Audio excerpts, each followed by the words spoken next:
One nation one election JPC એટલે કે સંયુક્ત સંસદીય સમિતિ માનનીય બીપી ચૌધરીના અધ્યક્ષસ્થાને આવી છે. ઓલ પાર્ટીના સિનિયર પ્રતિનિધિઓ, ચાહે રાજ્યસભા હો લોકસભા હો, માનનીય અનુરાગ ઠાકુરજી, માનનીય પરસોત્તમભાઈ રૂપાલાજી, મુકુલ વાસનિકજી, વિલ્સનજી,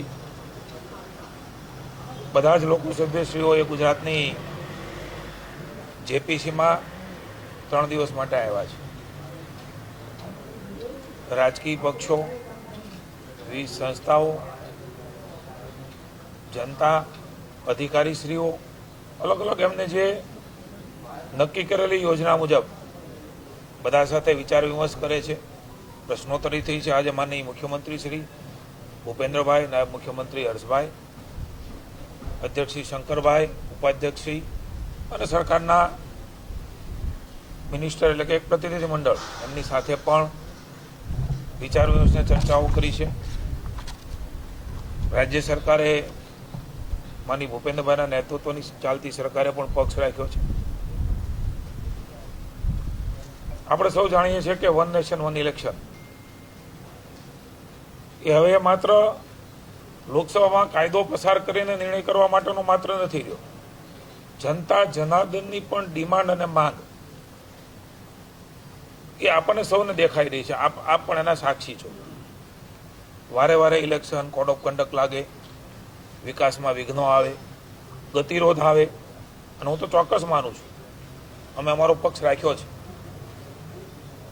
પાર્ટીએ પણ પક્ષ રાખ્યો છે, સરકાર તરીકે પણ રાખ્યો છે, ઓલ પાર્ટીએ પણ રાખ્યો છે. અને લોકશાહીની આ તો મજા છે કે બધા જ લોકો એ પોતાની વાત આપણે આ લોકશાહીમાં મૂકતા હોય છે.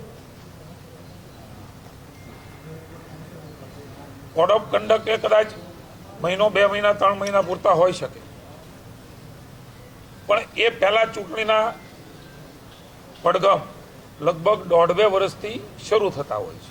ચાહે રૂલિંગ પાર્ટી હો, ઓપોઝિશન પાર્ટી હો, તમામ ધ્યાન કેન્દ્રિત એ પ્રજાના કામથી કદાચ વિપરીત થઈને પ્રાયોરિટી બદલાઈ જતી હોય છે. નેરેટિવ બનાવવા, નેરેટિવ તોડવા, લોકોને આકર્ષિત કરવા, એમાં ને એમાં સમય જાજો જવાના કારણે, અલગ અલગ ચૂંટણીઓના કારણે અનેકવિધ સમસ્યાઓનો ભોગ બનીએ છે. અને હું તો એવું માનું છું કે કોઈ શરૂઆત થાય ત્યારે એના પ્રશ્નો ઊભા થશે, પણ શરૂઆત થતા પહેલાના પ્રશ્નોના કારણે કોઈ નિર્ણય ન કરીએ તો મને એવું લાગે છે કે લોકો સાથે વિશ્વાસઘાત ગણાય. લોકસભા નિર્ણય કરશે, પણ રાજ્યનો જ્યાં સુધી કન્સર્ટ છે ત્યાં સુધી એમણે વ્યૂ રાખ્યો છે. શરૂઆત કરીશું, પ્રશ્ન આવશે તો સમાધાન થશે, પણ લોકહિતમાં નિર્ણય કરવાના હોય છે ત્યારે આપણી લોકશાહીની વ્યવસ્થામાં બધાને પોતાનો મત રાખવાનો અધિકાર છે. અમે પણ અમારો સ્ટ્રોંગ મત રાખ્યો છે કે વન નેશન વન ઇલેક્શન એ થવું જોઈએ. One nation one tax, one nation one ration, માનનીય મોદી સાહેબે અનેકવિધ સુધારાઓ અને એના ફાયદાઓ જનતા જનાર્દનને મળ્યા છે.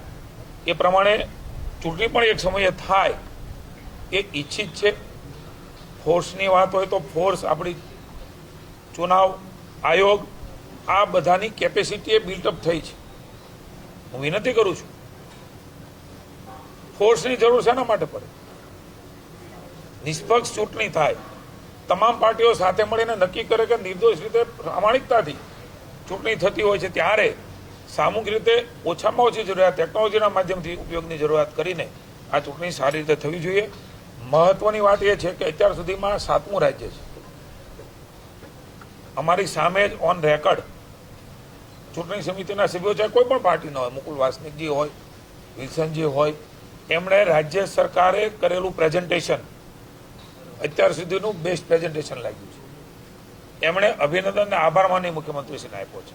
માનીય મુખ્યમંત્રીશ્રીએ ભોજન પણ આપ્યું. મુખ્યમંત્રીશ્રી અને પ્રતિનિધિ મંડળે જે પ્રકારે જેપીસીને સિરિયસ લીધી છે, અન્ય રાજ્યોમાં પણ લેવાતી હશે, પણ ગુજરાતને વિશેષ અભિનંદન આભાર માન્યો છે. એમની તૈયારીઓ, કેટલાક ડેટા પણ એમને કામ લાગે એ પ્રકારે આ માગણી કરી છે કે આ બહુ મહત્વની વાતો, એ તૈયારીઓ માનનીય મોદી સાહેબે શરૂ કરેલી રાજ્યની આ યાત્રા અને આખું એડમિનિસ્ટ્રેશન અને એને જે પ્રકારે અપગ્રેડ થયું છે એનું પરિણામ સ્વરૂપે આપણને અહીંયા આપણે જોવા મળ્યું છે. ગ્રામ્ય વિસ્તારોમાં ખાસ કરીને કચ્છ, જસદણ અને કોડીનારમાં પેટ્રોલ ડીઝલની અછત જોવા મળી છે, ટ્રેક્ટરોની લાંબી લાઈનો જોવા મળી છે, પેટ્રોલ મળી નથી રહ્યું, ખેડૂતોને પણ સમસ્યા છે, સામાન્ય જનતાને પણ સમસ્યા છે. આજની કેબિનેટ બેઠકમાંની મુખ્યમંત્રીશ્રીના અધ્યક્ષસ્થાને મળી આમાં ખૂબ ચર્ચાઓ થઈ છે. પેટ્રોલ ડીઝલની પણ ચર્ચા થઈ છે. ચીફ સેક્રેટરીએ પણ એમાં એના ઇનપુટ આપ્યા છે. એનું મોનિટરિંગ પણ થઈ રહ્યું છે. જ્યાં જ્યાં મુશ્કેલીને સમસ્યા જણાય ત્યાં તુરત જ પેટ્રોલ ડીઝલ પહોંચાડવાની વ્યવસ્થાઓ પણ કરી છે. કેટલીક ફરિયાદો અને કેટલીક બાબતો મળી છે ત્યારે એનું પણ મોનિટરિંગ કરીને લોકોને તકલીફ ન પડે એના માટે માનનીય મુખ્યમંત્રીશ્રીએ ચીફ સેક્રેટરીને આદેશ કર્યો છે અને એ પ્રમાણેની વ્યવસ્થાઓ લોકોને મુશ્કેલી ન પડે પણ લોકો અકળાયા વગર જેટલી જરૂરિયાત છે એટલો ઉપયોગ કરીએ. સંગ્રહખોરી ન થાય, ચિંતા કરવાની આવશ્યકતા નથી. કેન્દ્રની સરકાર અને રાજ્યની સરકાર એ આપણા સૌ માટે કામ કરી રહી છે. પણ એક સાથે ડિમાન્ડ વધે, એક સાથે લેવા નીકળે ત્યારે પ્રશ્ન એ ચોક્કસ થતો હોય છે. કેટલીક ખાનગી કંપનીઓ ભાવ પણ વધારે છે ત્યારે સ્વાભાવિક છે કે 30 થી 35% એ ડિમાન્ડ એ રાજ્યમાં એ આપણા પંપો ઉપર આવી છે. એ બધાને એક સાથે પહોંચાડવા માટે તંત્ર એ તમામ પ્રકારની વ્યવસ્થા કરી રહ્યું છે. મારી વિનંતી છે ક્યાંય પણ અફવાઓમાં આવ્યા વગર કોઈ એક જગ્યાએ મેં કીધું 35-40% ડિમાન્ડ વધી ગયું તો કોઈ એક પંપે ઓછું થયું હોય તો એણે કદાચ નાની મોટી જાળવણી માટે વ્યવસ્થા કરી. એનો અર્થ એવો નથી કે રાજ્ય આખામાં આ સ્થિતિ છે પહોંચી વળવા માટે તેને રાજ્ય સરકાર એ પૂરા પ્રયત્ન કરી રહી છે. પણ મૂળ વાત 35 થી 40%ની ડિમાન્ડ ઓન રેકોર્ડ છે તે વધી છે. કેટલાક પેટ્રોલ પંપ ખાનગી છે, એમના ભાવ વધારાના કારણે અને જરૂરિયાત કદાચ વધારે લઈ જવાના કારણે પણ આ પ્રશ્ન ઊભા થયા છે. ક્યાંય પણ ગભરાટ વગર મારી વિનંતી છે કે આ સ્થિતિમાંથી સાથે મળીને બહાર નીકળવાનું છે, સહયોગ કરીને બહાર નીકળવાનું છે અને સૌ સાથે મળીશું તો બધી ચેલેન્જીસને આપણે પૂરી કરી શકીશું. આજની કેબિનેટ બેઠકની અંદર કેટલાક મહત્વપૂર્ણ નિર્ણયો એ લીધા છે. માનનીય ઉર્જા મંત્રી ઋષિભાઈએ પણ એક મહત્વની ગઈકાલે પ્રેસ મીટ આપી હતી. પણ પુનઃ એકવાર આપના માધ્યમથી એક બહુ મહત્વનો નિર્ણય, 1.5 મહિનાની અંદર જ કાર્યરત એકમોની સંખ્યા જે 83 હતી એનાથી વધીને 670 મોરબી સિરામિક જે ઉદ્યોગો હતા એમને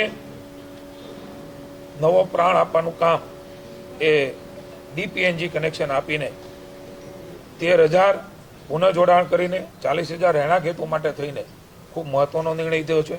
એનાથી આખા ઉદ્યોગ સિરામિકને ખૂબ મોટો ફાયદો થવાના પણ વિશેષ માહિતી એમણે વિધાનસભામાં આપી છે. મિત્રો, આપણે સૌ જાણીએ છીએ કે પંચાયત વિભાગે બહુ મહત્વના નિર્ણયો અને કેટલાક ફેરફારો એ યોજનાઓમાં કર્યા છે. આજની આ કેબિનેટમાં એમને મંજૂરી આપી છે. વતન પ્રેમ યોજના, અનેકવિધ કામો એમાં નવા ઉમેર્યા છે. ખાસ કરીને અલગ અલગ જે જોગવાઈઓ છે એ જોગવાઈઓમાં સરકારી શાળા classroom, smart classroom, library, computer room, સરકારી શાળાના સ્ટોર રૂમ, કોમ્યુનિટી હોલ 1500 ચોરસ ફૂટ સુધી, પ્રાથમિક આરોગ્ય કેન્દ્ર, સામૂહિક આરોગ્ય કેન્દ્ર, પશુ દવાખાનું સંબંધિત વિભાગ દ્વારા અલગ અલગ કામો, આંગણવાડી, મધ્યાહન ભોજન, રસોડું, શેડ, પુસ્તકાલય, ઇન્ટરનેટ, અલગ અલગ પ્રકારની દૂધ મંડળીઓ માટે 600 ચોરસ ફૂટનું બાંધકામ કરી દેવાનું, અલગ અલગ પ્રકારે અનેકવિધ આંતરિક રસ્તાઓ, પશુ માટે હવેડાની સુવિધા, અનેકવિધ કામો એમાં સુધારા કર્યા છે. ખાસ કરીને એક મહત્વનો સુધારો 60-40ની યોજના છે. 2 લોકો 4 લોકો સમૂહમાં ઝાઝા મળીને પણ એ રકમ આપી શકે છે. ત્યારે 60% રકમ જો દાતા આપે તો એ કામગીરી પણ પોતે કરી શકશે, કોઈને આપી શકશે. ઇમ્પ્લિમેન્ટેશન એજન્સી પોતે નક્કી કરશે. 60% જો સરકાર આપશે તો ઇમ્પ્લિમેન્ટેશન એજન્સી એ સરકારની રહેશે. એટલે કોઈ વાર કામ એમને પોતાને કામ કરવાની ધગશ આ બધું હોય છે ત્યારે ખૂબ મોટો મહત્વનો ફાયદો થવાનો છે. એ જ રીતે અટલવાડી કોમ્યુનિટી હોલ 267 કરોડ રૂપિયાની જોગવાઈ છે. ત્યારે એમનો ઠરાવ પણ અટલવાડીનો થયો છે. માનનીય અમિતભાઈ શાહે એમના મત વિસ્તારની અંદર આ પ્રકારે અટલવાડી જ્ઞાતિઓને ઉપયોગ થાય, ગામને ઉપયોગ થાય એ માટે થઈને અલગ અલગ પ્રકારે એ પીવાના પાણીની સુવિધા, દાન, પ્રવાહી કચરા, વ્યવસ્થાપન, ટ્રીટમેન્ટ, આરસીસી, ડામર રોડ, આંતરિક સીસી રોડ, સ્ટ્રીટ લાઇટ, ઈ લાઇબ્રેરી, તળાવ વિકાસ, જાહેર શૌચાલય, આવી અનેક બાબતો કે અટલવાડી આપણું ગામ રહેણાવણું બને એમના માટે થઈને વતન પ્રેમ યોજના અને આ પ્રકારની યોજનામાં લીધું છે. ગ્રામ પંચાયત કમ તલાટીના ઘર બનાવવાનો પણ નિર્ણય એ રાજ્યની સરકારે લીધો છે. ખાસ કરીને આપણે સૌ જાણીએ છીએ કે ફોરેસ્ટની જમીન એ હાઈવે ઉપર પણ છે અને શહેરોમાં રસ્તાની બાજુમાં પણ છે. એમની મંજૂરી, એનઓસી, એમના વૃક્ષો કાપવાનું, આ બધા વિકાસના કામમાં થોડો વિલંબ થતો હતો. માનનીય મુખ્યમંત્રીશ્રીએ આજે નિર્ણય કર્યો છે એ તમામ જગ્યા એ જે વિભાગ હોય વિભાગને હસ્તગત કરવામાં સરકારને આવશે અને સરકાર વન વિભાગને એટલી જ જગ્યા અથવા એથી વધારે જગ્યા ફોરેસ્ટ માટે એ અલગથી આપશે. એક સરળીકરણનું વિકાસ માટેનું કામ એ માનનીય મુખ્યમંત્રીશ્રીએ કર્યું છે. એ જ રીતે ઘણા બધી યોજનાઓ અને ઘણા બધા કામો એ રેવન્યુની જમીન મળ્યાથી થતા હોય છે. માનનીય મુખ્યમંત્રીશ્રીએ ખૂબ મોટો સુધારો કરવાનો નિર્ણય કર્યો છે. એ રેવન્યુના નોર્મ્સ અને કાયદા મુજબ એના ધારાધોરણ મુજબ એમાં સમય લાગતો હોય છે. માનનીય મુખ્યમંત્રીશ્રીએ નિર્ણય લીધો છે કે ડિપાર્ટમેન્ટના ધારાધોરણ મુજબ જે ડિપાર્ટમેન્ટને જરૂર હોય તો જંત્રીના ભાવથી અથવા જે ધારાધોરણ છે એ ધારાધોરણ મુજબ તુરંત જ જમીન આપી દેવાથી પ્રોજેક્ટને મોડું ન થાય, કામ વિલંબમાં ન થાય, એનો એસ્ટિમેટ પણ મોટું થઈ જતું હોય છે અને લોકોને ઉપયોગિતા જે ઝડપથી મળવી જોઈએ એ નથી મળતી. એટલા માટે ખૂબ મહત્વનો નિર્ણય એ પણ રાજ્યની સરકારે કર્યો છે. થેન્ક યુ મિત્રો. પેટ્રોલ ડીઝલની અછત વચ્ચે સરકાર ઈ પોલિસીની પણ કાર્યવાહી શરૂ કરી છે. અત્યારે રાજ્યમાં વ્હીકલ તો મળે છે પરંતુ ચાર્જિંગ સ્ટેશનોથી સરકાર શું પ્લાનિંગ કરી રહી છે? 2 વ્હીલર, 3 વ્હીલર, 4 વ્હીલર માટે સરકારે 10,000થી માંડી અને 1.5 લાખ સુધીની સબસિડી એ રાજ્ય સરકાર આપી રહી છે. આપના માધ્યમથી પણ હું લોકોને કહું છું કે આનો પણ લાભ લઈએ. ચાર્જિંગ સ્ટેશનની વાત છે ત્યાં સુધી ઘણા બધા ચાર્જિંગ સ્ટેશનો એ રાજ્યમાં ચાલે છે, પણ વધારે જરૂરિયાત હોય ત્યારે એ પ્રકારના ચાર્જિંગ સ્ટેશનો પણ આપવા માટેનું રાજ્યની સરકાર એ આખી યોજના એ બનાવી રહી છે. અન્ય પણ આ સ્થિતિની અંદર કેવી રીતે સરકાર કામ કરે, ડિપાર્ટમેન્ટ કરે, લોકો કરે, એની માટેની પણ માનનીય મુખ્યમંત્રીશ્રીએ દિશા નિર્દેશ આજે કેબિનેટમાં કર્યો છે. આવનારા સમયની અંદર રાજ્ય સરકાર નિર્ણય કરશે ત્યારે આપણે તમામ બાબતોની ડિટેલ સાથે એ સરકાર, પ્રજા, વહીવટીતંત્ર બધા સાથે મળીને આ ચેલેન્જીસમાં કેવી રીતે આપણે બહાર નીકળીએ અને લાંબા ગાળા સુધી એ ઉપયોગિતા જનતાને કેવી રીતે રહે એની પણ ચર્ચાઓ આજે કેબિનેટમાં થઈ છે. Thank you.